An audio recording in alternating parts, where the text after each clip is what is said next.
Merhabalar, kanalıma hoş geldiniz. Bugün sizlerle bu güzelliği yapacağız birlikte. Bu o kadar farklı bir ip ki, yani ip kalın olduğu için hemen bir günde rahatlıkla yapabileceksiniz bu çantayı. Bakın şöyle her yerine püskül taktım. 35 santimlik püsküller. Şöyle görüyorsunuz, ışıl ışıl, pırıl pırıl, harika bir çanta. Zaten başlangıçta da nasıl güzel dans ettiğini gördünüz. Çok kolay. Örgüyü hiç bilmiyorsanız, hiç yapmadıysanız daha önce yine de yapabileceksiniz. O kadar kolay bir çanta ve aynı zamanda da çok havalı. Çanta biraz uzunlamasına olduğu için şöyle almakta zorlanıyorum tamamını, ama o kadar havalı oldu ki kolunuzda çok ayrı bir havası var diyebilirim. Bakın şöyle, bu ikisi bir arada iplerden, yani hem pulu hem ipi aynı anda, çift ip örme derdiniz yok. Ben 6,5 milimetrelik tığ kullandım, ancak sizlere tavsiyem 5-6 aralığıdır. Yani benim elimde olmadığı için 6,5 ile ördüm.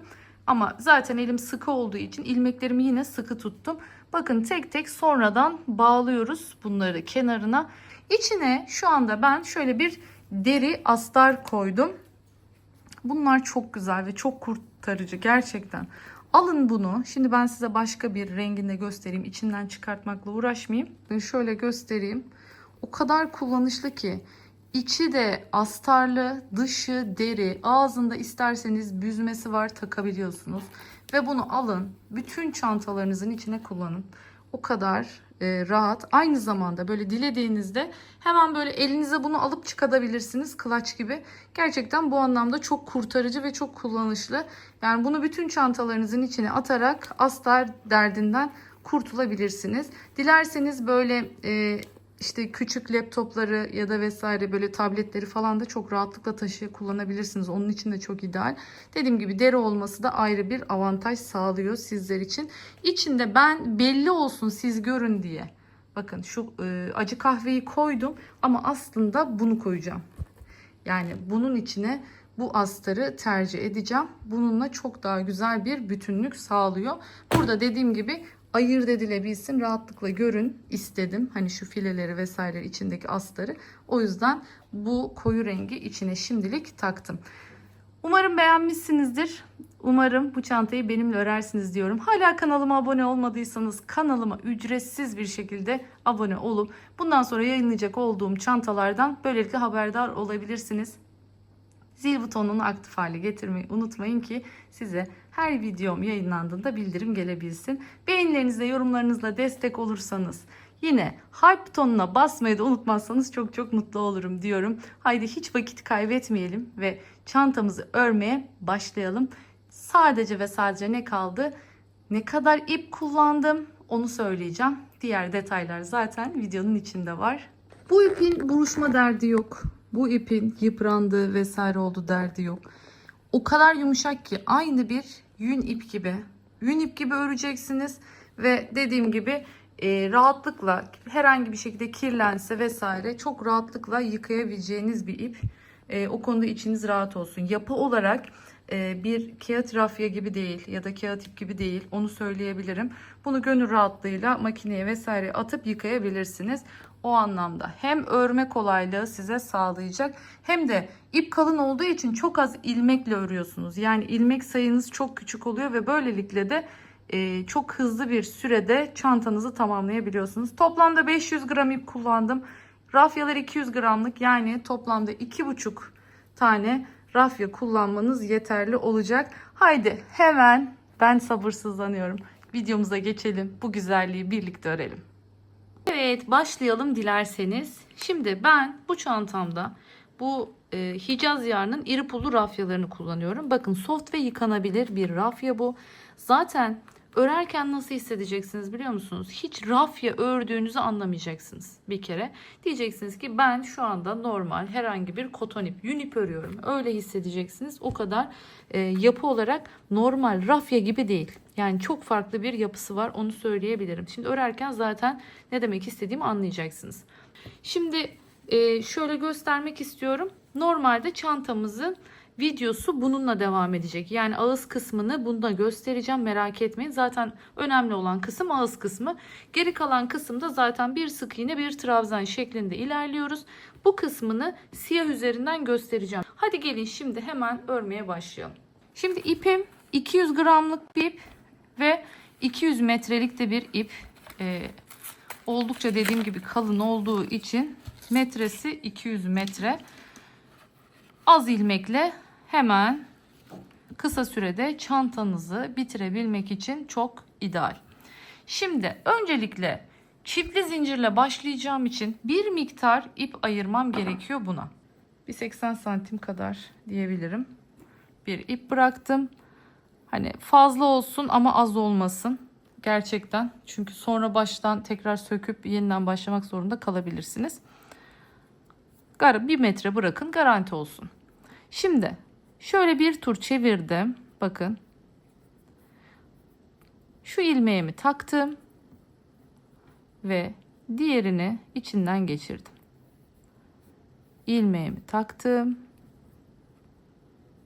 Diğer ipimle çıkarttım.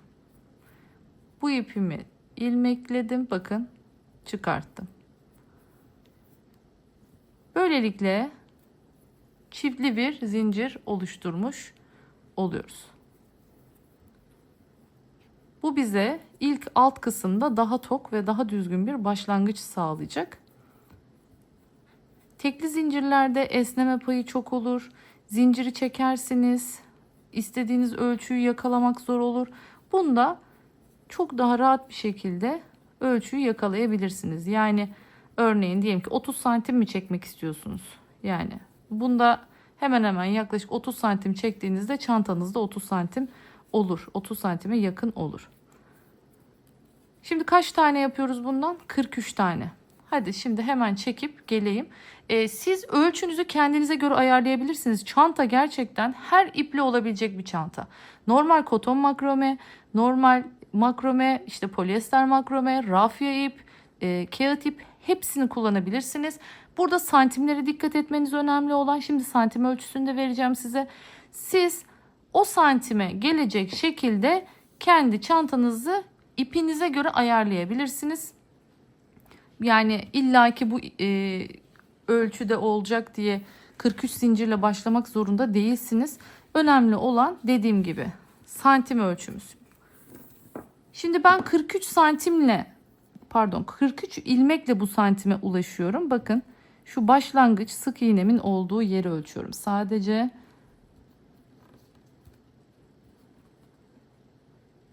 evet 32 santim. 31,5 diyebiliriz hatta.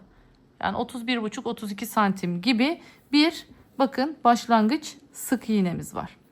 Siz de kendiniz bu santimi yakalayacak şekilde zincir sayınızı ayarlayabilirsiniz. Ona göre kendi ipinize göre tığınızı ve ilmek sayınızı belirliyorsunuz. Ben 43 tane çekip geleyim, devam edelim. Evet, bakın görüyorsunuz 43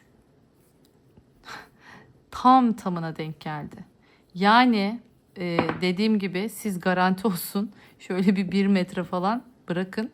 Hemen bunu ipim çok az kaldığı için yapıyorum. Normalde ben bunu düğüm yapmam ama şu an ipim çok az kaldığı için bir sıkıntı yaşanmasın diyerekten ne yaptım? Bakın görüyorsunuz. Şöyle bir düğüm yaptım. Üzerini öreceğim şimdi. Şimdi ne yapıyoruz? Artık bir tane zincir çekiyoruz. Bakın bu normal zincir. Yani sık iğne yerine geçmiyor. Aynı yere tekrardan giriyorum. Bakın tam zincirin olduğu yere tekrardan giriyorum. Bu sefer gerçek sık iğnemi yapıyorum. Bu benim artık birinci sık iğnem olmuş oluyor. Hemen yanındakine geçiyorum. İkinci sık iğnem. Hemen giriyorum yanındakine. Bakın başakların içlerine, ortalarına giriyorum. İlk sırayı bu şekilde sık iğne olarak dolaşıyoruz.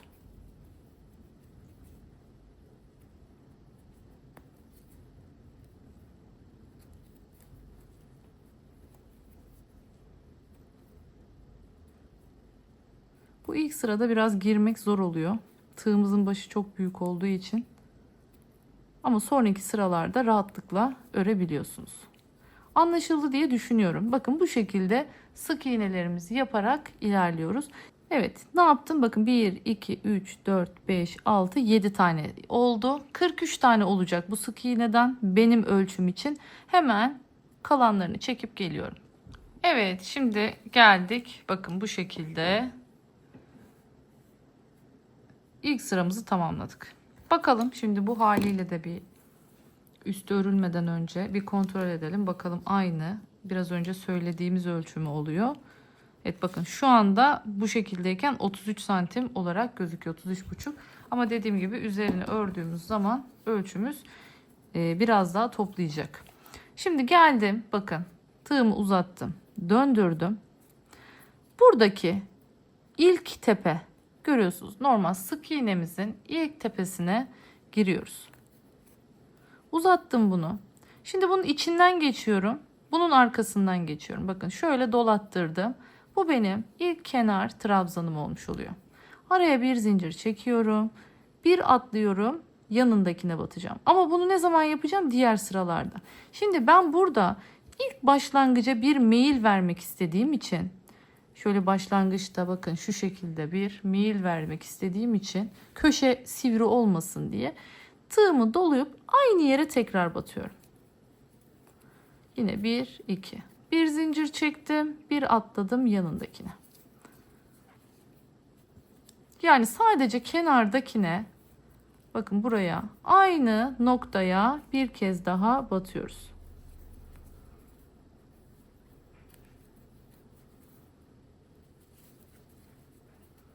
Eğer eliniz çok gevşekse o zaman tığ numaranızı siz daha böyle işte 5'lerde tutabilirsiniz milim olarak. Ben 6,5 kullanıyorum. Ama böyle 6 tutabilirsiniz. 6 milim kullanabilirsiniz. Bu şekilde bakın. Giriyorum. Her klasik ikili trabzan. Bir zincir çektim. Bir atladım. Gittim. İkisini bir çıkarttım. İkisini bir çıkarttım. Hadi bu şekilde şimdi sıra sonuna kadar örüp geleyim.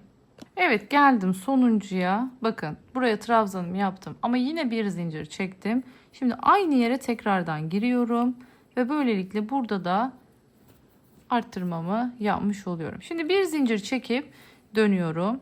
En baştaki yani bu trabzanın tepesine hemen bir sık iğne, boşluğa, zincir boşluğuna bir sık iğne. Trabzanın tepesine bir sık iğne, zincir boşluğuna bir sık iğne.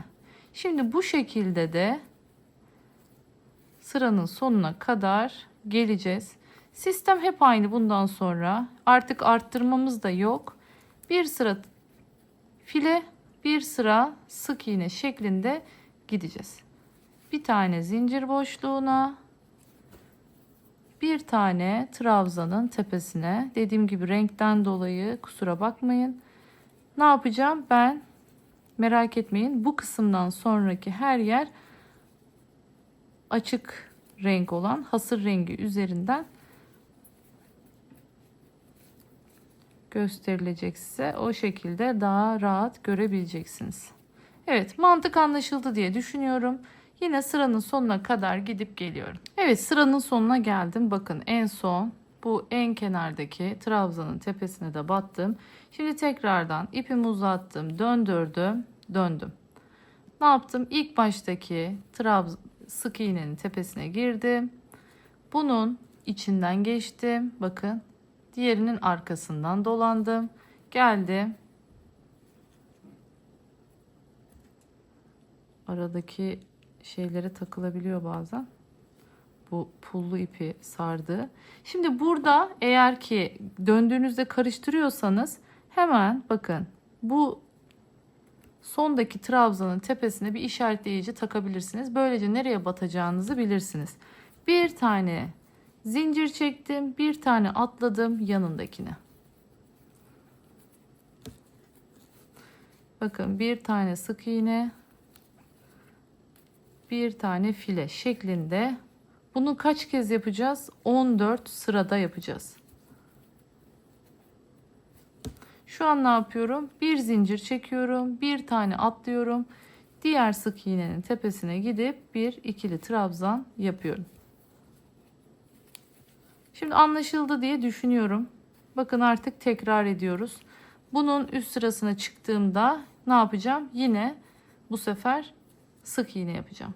Trabzan, sık iğne, trabzan, sık iğne şeklinde yukarıya 14 tane file olana kadar örüyoruz. Bakın şöyle hemen diğerinin üzerinden göstereyim. Şuradan fileleri sayıyorum sadece. 1, 2, 3, 4, 5, 6, 7, 8, 9, 10, 11, 12, 13, 14. Görüyorsunuz. 14 fileyi yapıyoruz. Fileyi yaptıktan sonra burada buluşuyoruz. Bakın üzerine bir sıradan sık iğne örmedim ben. Burada siz örebilirsiniz. Hiç önemli değil. Yani sık iğnesini ördükten sonra da örneği koyma, yani ağız kısmını çalışmaya başlayabilirsiniz. Ama ben koymadım. Bu en son filede bitirdim. Siz duruma göre kendiniz karar verin. Ama 14 sıra yapıyoruz. Boyu çok fazla uzun olmasın. Çünkü ister istemez zaten biraz esneklik payı var bu ipin. Normal diğer sert kağıt rafyalar ya da normal kağıt ipler gibi değil. Biraz esniyor. Aynı makromeler gibi. Esneme payı olduğu için o yüzden çok fazla boyu uzasın istemiyorum. 14 sıra örüp 14 file sırası örüp geliyorum. Evet, geldim şimdi ağız kısmına. Bakın 14 sıra filemi yaptım. Geldim. Yine sık iğnelerimi yapmaya başladım. Ta ki nereye kadar? 1, 2, 3, 4, 5, 6, 7. 7 fileyi bakın sık iğne ile ördükten sonra artık sapa geçeceğiz.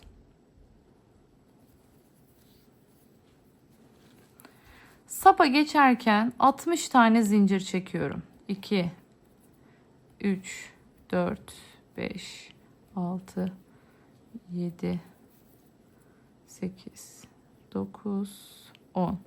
Ne çok geniş ne de çok sıkı. Hemen 60 tane çekip geliyorum. Burada önemli olan kısım şu. Bakın örgünüzü hiç kaldırmayın. Buradan dümdüz örün gelin ve aynen buradan devam edin. Yani herhangi bir burkulma olmasın. Dümdüz zincir takip etsin. Şimdi nereden başlayacağım? Sayıyorum tekrar. 1, 2, 3, 4, 5, 6, 7 file. 7 fileden bakın sonra buradaki zincire giriyorum. Pardon, özür dilerim. Trabzanın tepesine giriyorum.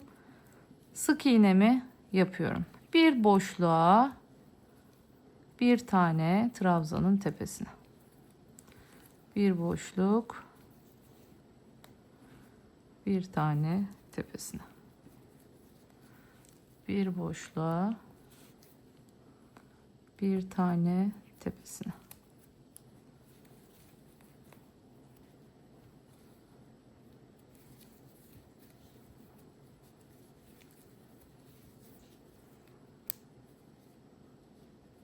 Şimdi artık git geli bırakıyoruz bu noktada. Çünkü ben sık iğnelerimin hep yüzünü görmek istiyorum.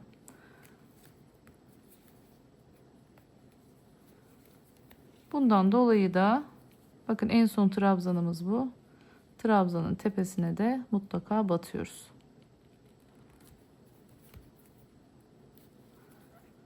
Şimdi kestik.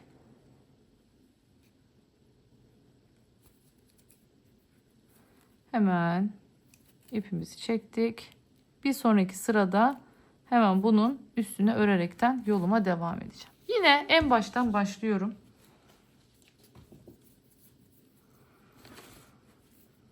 Şuradan bakın. Hiç örgümü ters yüz yapmamak için buradan ipimi aldım. Bu bakın başlangıç zincirim. Bunu saymıyorum. Aynı yere tekrardan giriyorum ve buraya bir sık iğne yapıyorum. Yanındaki Bakın bir yandan da ipimin üstünden örüyorum. Böylelikle onu da gizlemiş oluyorum.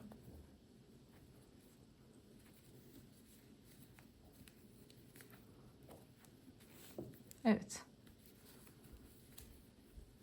Bu şekilde sık iğnelerimi yine yüzünden yapıyorum. Şuraya kadar gelelim, devam edelim. Evet, geldim şimdi son, bakın sık iğnenin tepesine. Buradan bir ilmek çıkarttım. Daha sonra geldim. Bakın şurada ilk çektiğim zincir var. Bu zincirden de girdim. Buradan da bir ilmek çıkarttım. Hepsini bir topladım. Şimdi buradan devam ediyorum. Sıradaki ilkle.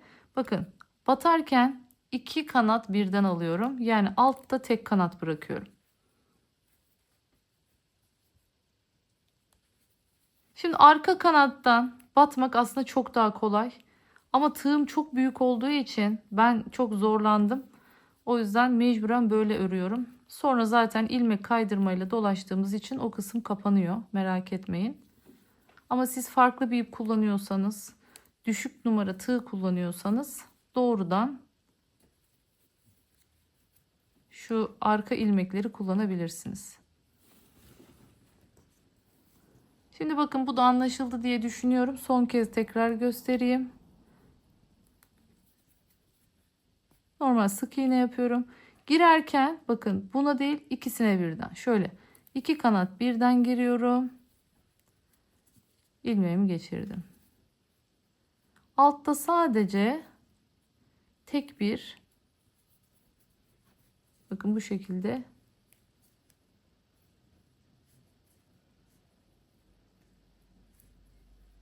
zincir kanatı kalıyor. Evet. Şimdi sıranın demeyeyim zincirin sonuna kadar örüp geliyorum. Buradan devam ediyoruz. Evet, şimdi geldim sıranın sonuna kadar. Ne kaldı önümde? Son zincirim kaldı. Bakın yine son zincire giriyorum. Ne demiştik? 2 kanat birden olacak şekilde. Şöyle son zincire girdim. Buradan bir ilmek çıkardım ve buradaki ilk sık iğnenin üzerine girdim. Buradan da bir ilmek çıkarttım ve sonrasında hepsini bir topladım. Şimdi buradan sonra artık sıradaki sık iğnenin üzerinden dümdüz yoluma devam ediyorum. Burada önemli olan İki tarafta da simetrik olarak aynı şeyi yapmak. Bakın şimdi bu ipin de üzerinden yürüteceğim. Böylelikle bir daha ip gizlemekle falan uğraşmayacağız.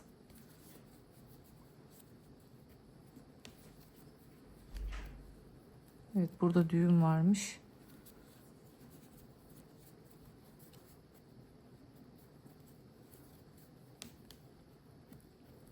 Evet. Son sık iğnenin üzerine de geldim. Buraya da sık iğnemi yapıp ipimi çektim. Yine aynı şekilde bakın. Burada şöyle küçük tığla göstereyim daha rahat olsun. Şuradan giriyorum. Bu ilmeği buraya çekiyorum. Şu ipi şu şekilde çekip bunu tekrar çekip burayı iyice sıkıştırıyorum. Böylelikle bir üst sırayı örerken yine bunun üzerine örerek ilerleyeceğiz. Şimdi tekrar aldım ipimi. En baştan yine başlıyorum. Şimdi burada sizin rahat görebilmeniz açısından eksiltme yaptığım yerlere birer tane işaretleyici takacağım. İşaretleyici ile yaparsanız daha rahat ederseniz bakın şu benim eksiltme yaptığım nokta, yine burada da zaten hemen belli oluyor bakın. Hem buradan ilmek almış hem buradan ilmek almış. Yine bu da benim bakın eksiltme yaptığım ilmeğim. Şimdi tekrar baştan başlıyorum. İpimi alttan geçirdim. Bir zincir çektim. Bakın bu benim yukarıya çıkabilmem için zincir. Onu saymıyoruz. Hemen aynı yere bir tane de sık iğne yapıyorum. Bu benim ilk sık iğnem oluyor. İpin üzerinden yürütüyorum bir taraftan. Onu gizlemiş oluyorum böylelikle. Yine sık iğnelerimi yaparak yoluma devam ediyorum. Nereye kadar? Şu eksiltme yaptığım bölgeye kadar. Dümdüz gelelim. Bu eksiltme yaptığım yerden sonra bir eksiltme daha yapacağız. Her sırada bir eksiltme yapacağız ve sadece zaten şu eksiltme noktalarını göstersem yeterli. Diğer yerlerimiz aynı. Hemen buraya kadar örüp geliyorum. İşaretleyiciyi taktığım yere geldim. Bu benim bir alt sırada eksiltme yaptığım nokta. Şimdi yine buradan bir ilmek çıkarttım. Buradan bir ilmek çıkarttım. Hepsini bir topladım. Burada pullu ipin telleri takılabiliyor. Evet. Şimdi bu noktaya yine işaretleyicimi takıyorum. Bir üst sırada bakın tekrardan buradan başlayacağım eksiltme yaparken. Hemen yanındakinden yola devam ediyorum.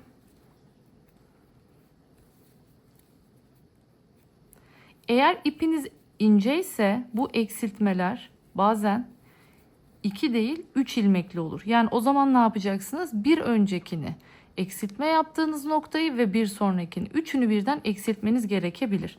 Bunu da söylemişim. Ama benim gibi bu kadar kalın bir iple çalışıyorsanız 3 eksiltme değil 2 eksiltme de sizin için yeterli olacaktır. Şimdi haydi gelin hemen şu lila işaretleyiciyi taktığım noktaya gelelim. Burada nasıl yapıyoruz onu göstereceğim. Evet, şimdi geldim. Bakın. Hemen işaretleyicinin bu sefer bir öncesinden başlıyorum. Bakın ne yapmıştık? Burada işaretleyici ve bir sonrakini almıştık. Bu sefer işaretleyici ve bir önceki. Neden? Çünkü ne dedik? Bunun simetri olması lazım. Burada hem bunu hem saptan bir ilmek almıştık. Burada da aynı şekilde yine eksiltme noktamızı ve saptan bir noktayı almamız gerekiyor. Şimdi ne yapıyorum? Hemen buradan bir ilmek çıkartıyorum. İşaretleyiciyi taktığım yerden bir ilmek çıkartıyorum ve hepsini bir topluyorum. Tekrar işaretleyicimi buradan takıyorum. Yine yanındakinden normal sık iğnelerimi yaparak yoluma devam edeceğim. Burada dediğim gibi önemli olan noktalarımız zaten bu eksiltme noktalarımız ve ben bunu size her sırada yine gösteriyorum. Bakın hiç kafanıza soru işareti kalmasın diye. Şimdi bunu içinden yürüteceğim.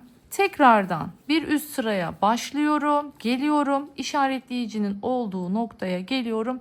Son sırayı da birlikte yapıyoruz. Evet, şimdi geldim. Bakın yine eksiltme yapacağım noktaya.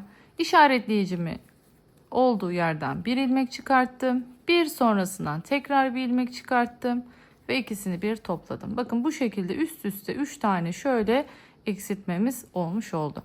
Bu artık işaretleyicimizi takmamıza gerek yok çünkü son sıramız. Bu sıradan sonra kenar ilmek kaydırmalarını dolaşacağız ve çantamızın artık gövde sap detaylarını bitirip birleştirme ve püskül takma aşamasına geleceğiz. Gerçekten püskülleriyle çok havalı, çok güzel bir çanta olacak.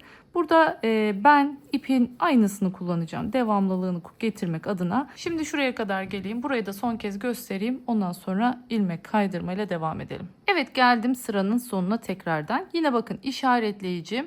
Hemen bir önceki girdim. Bir ilmek çıkarttım.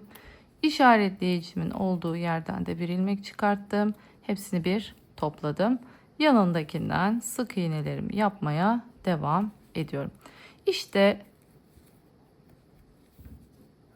bu kadar kolay. Görüyorsunuz sadece 3 sırada oldukça kalın istediğimiz ölçüde bir sap elde etmiş olduk. Yani biraz ipin kalın olmasının da gerçekten sizler için hem emek hem zaman anlamında çok ciddi bir avantajı var. Çünkü bunu ince bir iple örmeye kalksaydınız hem şu kalınlığı verebilmek için daha fazla sıra örmeniz gerekecekti. Hem de en olarak ilmek olarak çok fazla ilmek sayısı gerekecekti. Bakın bu şekilde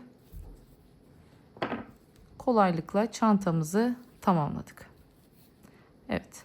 Şimdi ne yapıyoruz? Hemen ilmek kaydırma kısmıyla devam ediyoruz. Alıyorum elime şimdi. Yine aynı büyük tığım. Artık neyle başladıysak mutlaka ve mutlaka ne yapmamız lazım? Onunla devam etmemiz lazım. Geldim. sıranın başına buradan bir ilmek çıkarttım. Hemen yanına girdim. Yanından bir ilmek çıkarttım ve bu ilmeği diğer ilmeğin içinden bakın şu şekilde geçirdim. Hemen yanındakine girdim. Yine bir ilmek çıkarttım. Bu ilmeği diğerinin içinden geçirdim. Biz buna ilmek kaydırma diyoruz. Bu şekilde çıkarttığımız iki ilmeği birbirinin içinden geçirerek şimdi komple dolaşacağız. Önce dış kısmını tamamlayacağız. Sonra iç kısmını. Yani sapımızın her iki tarafı da ilmek kaydırmayla dolaşılmış olacak. Ne sıkı ne gevşek.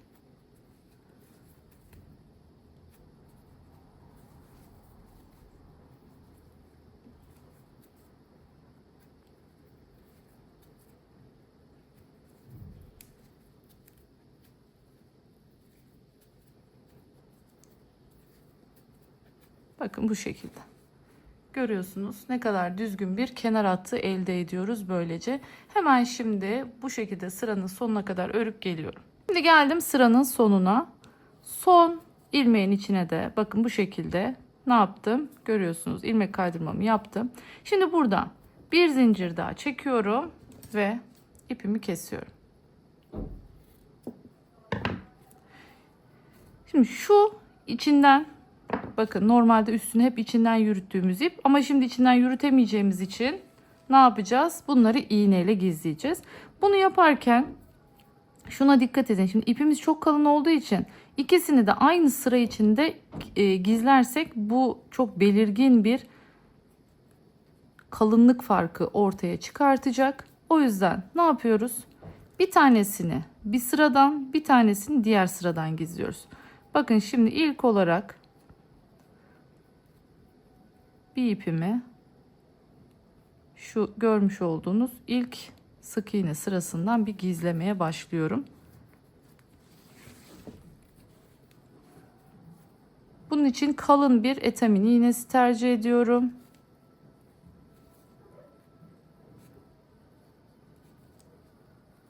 Görüyorsunuz bu şekilde. Fazlalığını şimdi artık kesebilirim. Bu kadar yeter.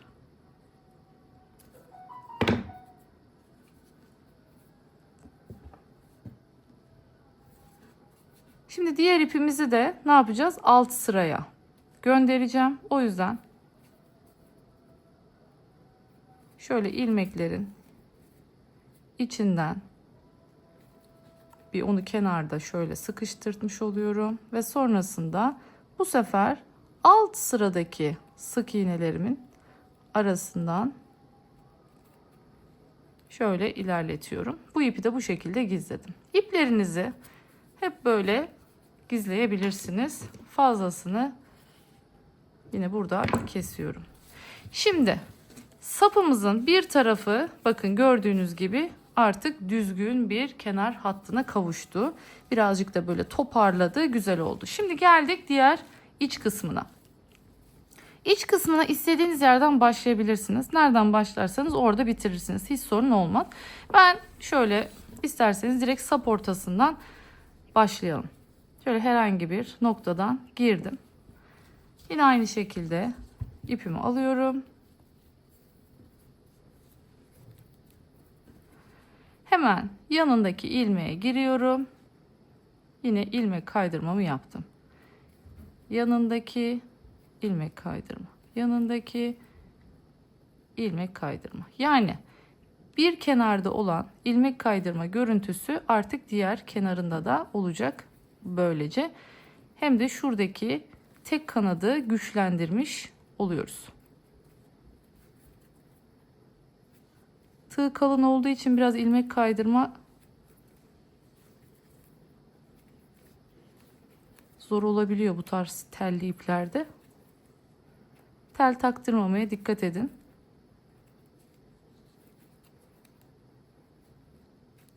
Evet. Bakın bu şekilde bu tarafta gayet düzgün oluyor. Şimdi aynen şu şuraya kadar gelelim. Şu sapımızın, bakın şuradaki alttaki kanatların sonuncusuna gelelim. Buradan buraya nasıl geçeceğiz? Hemen onu göstereceğim. Evet, geldim şimdi. Bakın. Şu görmüş olduğunuz yan kanatları örerek geldim. Tam burada artık sık iğnemizin olduğu yer. Görüyorsunuz. O sık iğnenin kenar kanadına değil, şu görmüş olduğunuz o batılmış olan taban kısmına geliyorum. Pardon. Buraya da bir ilmek kaydırma yapıyorum bu şekilde. Sonrasında devam ediyorum. Artık normal düz yere geçtik. Bakın burada bir tane zincirimiz, bir tane trabzan tepemiz var. Burada ne yapacağız? Zincirlerin tepesine batarak devam edeceğiz. Şöyle zincirimizin iki kanadına birden gireceğim. Ama burada bununla giremiyorum. O yüzden bu noktalarda şöyle küçük tığdan yardım alacağım.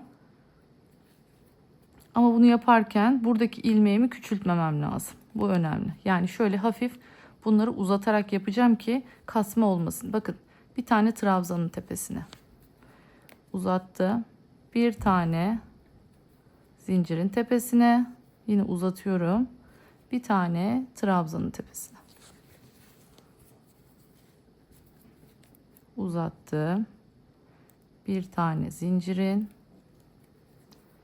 bir tane trabzanın.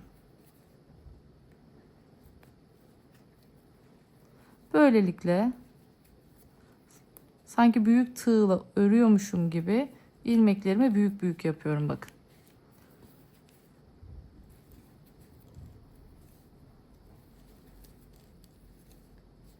Evet, şimdi geliyoruz tekrardan bu tarafa doğru. Şimdi zincire battım bir tane. Bir tane ne demiştik? Şuradaki sık iğnenin batılmış olduğu taban noktasına. Şimdi buradan nereye geçiyorduk? Şu bıraktığımız kanatlara geçiyoruz. Bakın şöyle şuralarda birer tane kanatlarımız vardı. Onlara yapmaya başlayacağız. Hemen artık büyük tığımı alıyorum.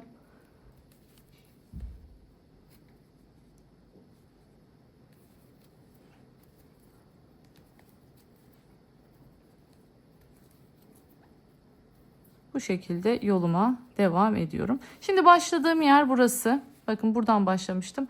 Başladığım yere kadar örüp geliyorum. Evet, görüyorsunuz. Burası ilk başladığımız. Buradan ilk ilmek alarak başlamıştık. Burası da hemen yanındaki son ilmeğimiz. Şimdi bakın ilk başladığımız yerde bir ilmek kaydırma yok, dikkat ettiyseniz. Onu şimdi iğne ile birlikte yapacağız. Şöyle ipimi kestim. Bunu çıkarttım ve hemen iğneye takıyorum. İlk başlangıçta da bir ipim var gördüyseniz. Bu da ilk başladığım nokta. Bunu da yine gizleyeceğim. Şimdi ne yapıyoruz? Şu ilk yapmış olduğumuz sık iğnemizden giriyoruz. Bakın şöyle. Ve pullar takılabiliyor. Onlara dikkat edelim. Evet. Şimdi yine ipin çıktığı noktadan bu ipi arkaya çekiyorum. Böylelikle görüyorsunuz düzgün aynı şekilde ilmek kaydırmamı iğne ile tamamlamış oldum. Ben ilk etapta daha böyle garanti olması açısından bu iki ipi bakın bu şekilde birbirine düğümlüyorum. Ve şimdi bu ipleri iğne ile birini bir tarafa, birini bir tarafa olacak şekilde ilmeklerimin arasından gizleyeceğim. Hemen şöyle küçük olandan göstereyim. Eğer bu kadar kısa bir ipiniz varsa hani bunu nasıl gizleyeceğiz? Endişesi yaşamayın. Bakın onu da gösteriyorum şimdi. Şöyle ilk olarak iğnemizi geçireceğiz. Böyle. Sonrasında ipimizi buradan takacağız ve şöyle çekeceğiz. Bu sayede görüyorsunuz gayet düzgün bir şekilde gizlemiş olduk. Şimdi aynısını bunun için de bu tarafa doğru gerçekleştireceğim ve artık çantamızın ütüleme aşamasına geçeceğiz birlikte. Şöyle hemen göstermek istiyorum. Bir ütüleyelim. Şöyle bir düzenleyelim örgümüzü güzelce. Tam istediğimiz forma ulaştıralım ve sonrasında birlikte artık ne yapacağız? Alt kısmının birleştirmesini yapacağız. Yani şöyle yandan bir başlayacağız şimdi karşılıklı sık iğneyle komple bütün çantayı diğer uca kadar birleştireceğiz. İşte yapacağımız tek şey artık bu kaldı. Bunu da yaptık mı püskül takımına geçebiliriz. Evet, şimdi geldik sıranın başına. Yine küçük tığımı alıyorum rahat başlayabilmek için, şu kısımda rahat batabilmek için. Bakın buradaki şu baştaki sık iğnemin giriyorum burada. Aynı şekilde buradaki ilk sık iğne tepesi de burası. Buradan da girdim. İki taraftan girdim. Şimdi buradan bir ilmek çıkartıyorum ve sıkıştırıyorum. Bu şekilde. Şimdi aynı yere tekrar giriyorum ve buraya ilk gerçek sık iğnemi yapıyorum. Bununla ilk yaptığım sıkıştırmayı saymıyorum. Hemen altına iniyorum. Bakın buradan bir ilmek, buradan bir ilmek alıyorum. İpi de içinden yürütüyorum ve buraya yine sık iğnemi yapıyorum. Tepelerini biraz büyütmeye çalışıyorum. Aynı büyük tığlı örüyormuşum gibi. Hemen bu aradan tekrar girdim. Burada artık gönlünüz aslında nasıl istiyorsa öyle birleştirebilirsiniz. Dikerek de birleştirebilirsiniz. Ben böyle tercih ettim. Bakın her birini karşılıklı birer tane gelecek şekilde yanları böylece birleştirmiş olduk. Şimdi geliyoruz bu aralara. Bakın şuradaki zincir boşluklarına da bir, iki tane. Artık büyük tığıma geçebilirim. Kasma yapmasın. Şimdi birer tane şu araya görüyorsunuz. Bir tane burada, bir tane burada. Bu şekilde sık iğne sıramız var. Bir tane bu araya girdim. İki tane buradaki zincir boşluğuna girdim. Yine bir tane, bir buradan, bir buradan sık iğnelerime girdim. Şimdi iki tane buradaki zincir boşluğuna girdim. Siz nasıl rahat ediyorsanız. Bakın şöyle bir kenar birleştirmesi yapacağız. İster küçük tığ kullanın, ister büyük tığ kullanın ama tepe ilmekleriniz dengeli olsun. Önemli olan bu.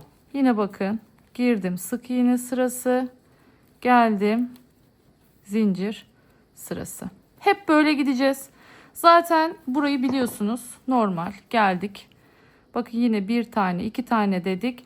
Buraya geçtik. Buradan yine aynı şekilde tüm sık iğneleri karşılıklı birleştirdik. Geldik buradan yine aynı şekilde buraya kadar.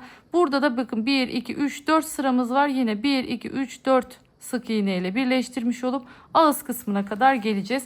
Başka hiçbir şey yok burada. Bunu bu şekilde birleştirebilirsiniz. Yine ağız kısmına geldiğimizde burayı nasıl bitireceğimizi göstereyim. Dilerseniz bu ağza kadar yapıp geleyim. Oradan sonra devam edelim. Dediğim gibi ağız ağza ilmek ilmeğe gelecek. Zaten hiçbir başka farkı yok.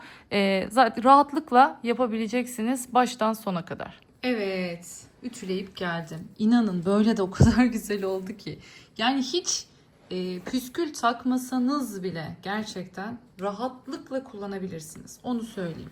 Yani ben püskül sevmiyorum derseniz de çok ideal bir kol çantası oldu. Bakın ben içine size de örnek teşkil etmesi açısından göstereyim. Bir tane şöyle benim deri astarlarım var. Feye çanta aksesuardan. Şöyle görüyorsunuz. Dilerseniz bu torba gibi ağız kısmından bakın bunu geçiriyorsunuz. Normal büzmeli de kullanabiliyorsunuz. Ben büzmeli tercih etmiyorum. Bu şekilde gerçekten çantaların içine kurtarıcı. Özellikle file çantalarda. Ama en güzel tarafı ne biliyor musunuz? Şundan bir tane alın. Bütün çantalarınızın içine koyarsınız. Yani bence en güzel kısmı bu. Deri olması, bakın içinin astarlı olması çok büyük avantaj. Bu şekilde çantanızın içine dilediğiniz gibi yerleştirebiliyorsunuz. Çantamızın yüzü burası. Sık iğnesini buradan yapmışız. Çok ideal bir büyüklüğü var. Bence bu çantanın büyüklüğü de çok ideal oldu. Yani dilerseniz uzun boylu olun, kısa boylu olun hiç fark etmez. Böyle çok ideal bir boyutta diyebilirim. Hemen isterseniz onu da söyleyeyim size. Ölçüsüne de bakalım. Bakın görüyorsunuz 37 santim enimiz var. Ve şöyle şuradan itibaren ölçecek olursak, evet, 35 santimde yüksekliğimiz var. Şöyle göstereyim. 35 santime 37 santim. Gerçekten çok ideal bir yükseklik. Sapımız da şöyle iç kısmından, buradan başlayalım. Bir sapımızı da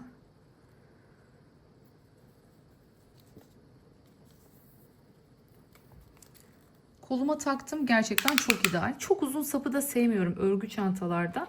Bakın şöyle 48 santim. Kolunuza rahatlıkla takabiliyorsunuz. İdeal boyda. Çünkü çok uzun yaptığınızda da içine koyduklarınızla vesaire böyle anlamsız bir uzama, esneme yapabiliyor çantalar örgünüze göre. Hani eğer benim gibi eliniz sıkıysa ve kenarını ilmek kaydırmayla dolaştıysanız pek bu problemi yaşamazsınız, ama yine de benden tavsiye, çok aşırı değil. Mutlaka ve mutlaka aslında kendi kol boyunuza göre ölçü almaya çalışın. Evet, bakın çok güzel oldu. Haydi gelin şimdi püskülleri nasıl takacağız ve nasıl bir boy hesaplaması yapacağız, ondan bahsedelim. 60 ila 70 santim arasında değilsin. Yani püskülleriniz çok kısa olmasın. Şöyle hemen 60 santime bir bakalım. Şuraya bastığımızı düşünürsek, yok, ben 70 yapacağım. İlk püskülün boya kadar inmesini istiyorum ben. Evet. Şimdi 70 santim burası. Ölçtüm. Bunu kendime bir tane ölçü olarak alıyorum. Daha sonra bunu bu şekilde tutup, bakın şöyle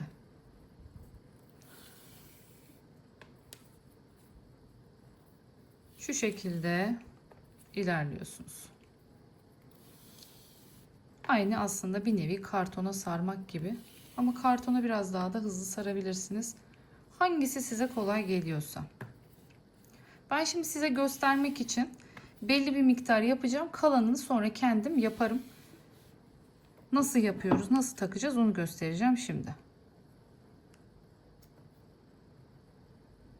Şunları şöyle kesiyorum. Aynı şekilde bunları da kestim. Evet. Bakın iplerim hazır. Şimdi ne yapıyoruz? Dediğim gibi ben 70 santim yaptım. Yapıp yapmamak tamamen size kalmış. Unutmayın. Yani yapmak zorunda değilsiniz. Bu sefer artık büyük tığ değil, daha küçük bir tığ alıyorum. Şöyle göstereyim.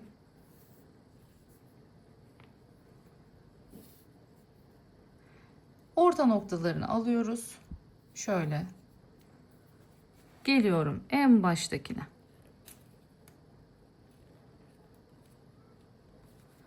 Geçirdim bunu.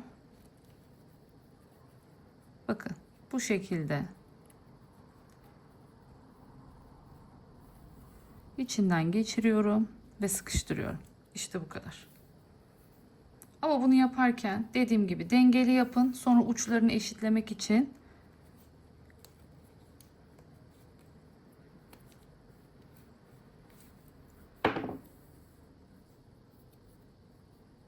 eşit olsun, dengeli olsun. Hop, sıktım. Bakın bu şekilde. Bunu boydan boya yapacağız. Eğer siz daha yoğun bir şu püskülden isterseniz, dilerseniz ne yaparsınız? Birli değil, çiftli çiftli de takabilirsiniz. Yani bu sizin hangi yoğunlukta bir püskül istediğinize bağlı olarak değişir. Devam ediyorum.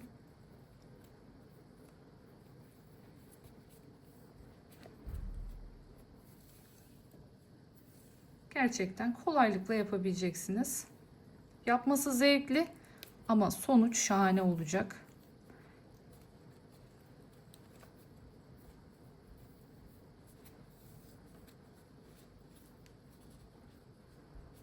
Şöyle bakın, esnetti biraz. Onları şöyle düzeltiyorum.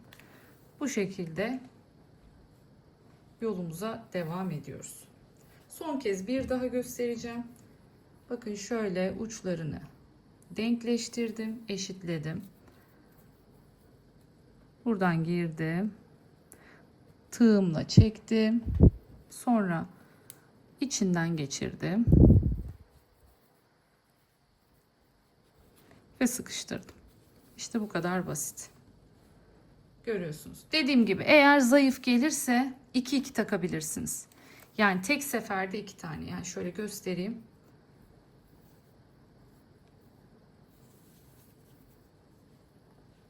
Şu şekilde 2 tane püskülü aldınız. Yine aynı şekilde bakın 4 tane böyle yan yana gelmiş oldu. Şöyle güzelce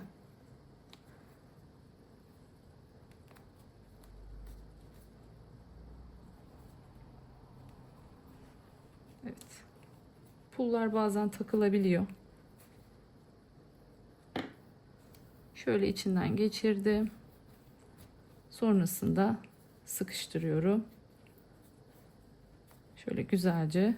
Bakın böyle de daha bol bir püskül elde etmiş oluyorsunuz. Bu şekilde dengelemek sizin elinizde. Dediğim gibi isterseniz şunu yapabilirsiniz. Birer aralıkla takın, birerli tek tek. Sonra bakın yoğunluğuna nasıl oldu. Ona göre kararlaştırabilirsiniz. Aralara atıyorum çiftli takarsınız. Bir tekli bir çiftli takarsınız. Ya da hepsini tekli ya da hepsini çiftli. Buna göre dengelersiniz ve ayarlarsınız. Ben dediğim gibi kendime göre bir ayar çekeceğim. Birer aralıklı takıp eğer gözüme yeterli gelirse hepsine tek yaparım. Ama yeterli gelmezse bir tek bir çift şeklinde ilerleyebilirim. Böyle çok da cılız olsun istemiyorum çünkü püsküllerim. Haydi şimdi hepsini yapıp geleyim. Zaten yapınca ben size detaylı olarak ne kadar taktığımı tekrardan söylerim. Ve finaldeyiz. Bakar mısınız güzelliğine? Çok çok güzel oldu. Yani inanın. Şöyle bakın. Şöyle biraz kıpırdatayım. Çanta uzun olduğu için yatay çekim yaptığımız için çok fazla şöyle alamıyorum. Biraz genişten şu şekilde göstermeye çalışayım sizlere. Çok güzel oldu. Yanları hatırlarsanız söylemiştim. 1 2 1 2 diye taktım. Böyle dolu dolu olsun diye. Altların ise hepsine 2 taktım. Yani altta hep 2, yanlarda bir tanesine bir ilmeğe 1, bir tanesine 2 şeklinde püsküllerimi bağladım. Toplamda 500 gram ipimiz gitti. Yani 2 tane ipi yetiremedim. Püsküller çok cılız kalacaktı öyle yapsaydık. O yüzden mecburen 3. ipe geçip 500 gram ip kullanmış olduk. İçine gördüğünüz gibi yine deri astarımı koydum. Bakın başlangıçta kahve görmüştünüz. Şimdi vizon rengi var içinde.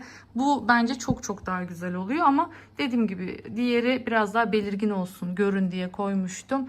Bakın tam pulların böyle pırıltıların renginde gibi durduğu için çok daha uyumlu. Ben seviyorum bu tonla vizon renginin uyumunu. Daha önceki pullu çantalarımda da hatırlarsanız kullanmıştınız. Umarım beğendiniz. Umarım buraya kadar benimle bu güzelliği ördünüz diyorum. Haydi bir başka güzel videomda daha görüşünceye kadar. Kendinize çok iyi bakın. Hoşça kalın. Kanalıma abone olmayı unutmayın.